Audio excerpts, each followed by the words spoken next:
మన ప్రాంతంలో రోడ్డు గురించి మాడకుండా పాదయాత్ర ముందరికి వెళ్దలేండి. యాదవ సోదరులు ఎదుర్కొంటున్న సమస్యల గురించి మాడాలంటే మీరు రోడ్డు గురించే మాడుతున్నారు. ఎందుకంటే అది ప్రధానమైన సమస్యగా ఉంది. అది నేను చూసారు, అసలు రోడ్లు లేవు, గొయ్యలు ఉన్నాయి.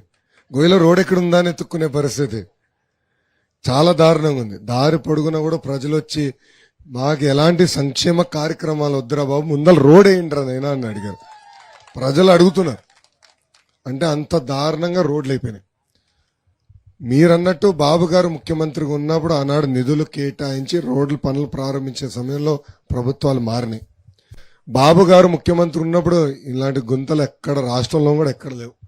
కానీ ఈరోజు ఆ గుంతలు చూడండి, కనీసం గుంటల్ని పూడ్చే పరిస్థితుల్లో ఈ ప్రభుత్వం లేదు. రోడ్ వదిలేండి, ఈ ప్రభుత్వం రోడ్ వేసే సీనే లేదు, అంత బొమ్మ లేదు. కనీసం గుంట్లన పూడుస్తారేమో అనుకున్నా. ఎందుకంటే ముఖ్యమంత్రి గారు చెప్పారు కదా, ఒక్క సంవత్సరంలో గుంటలు లేని రోడ్లు చేస్తానన్నాడు కదా. ఇట్లా ఊపుతాడు కదా చెయ్యి, ఇట్టా అంటాడు, ఏదో ఇది అయిపోతుందని.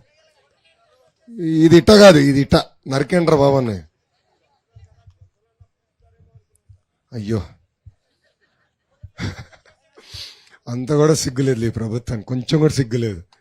ఇక్కడ కోడిగుడ్డు మంత్రి ఉన్నాడు కదా, ఏం బీకినాడు? కోడిగుడ్డు మంత్రి ఏం బీకినాడు అండి?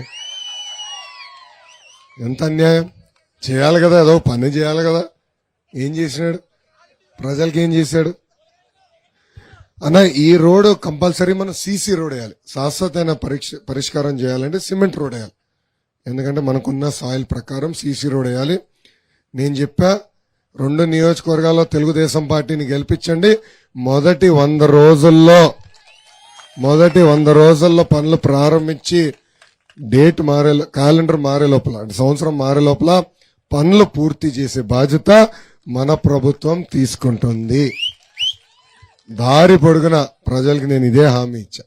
ఆ హామీకి నేను కట్టుబడి ఉన్నా. Thank you.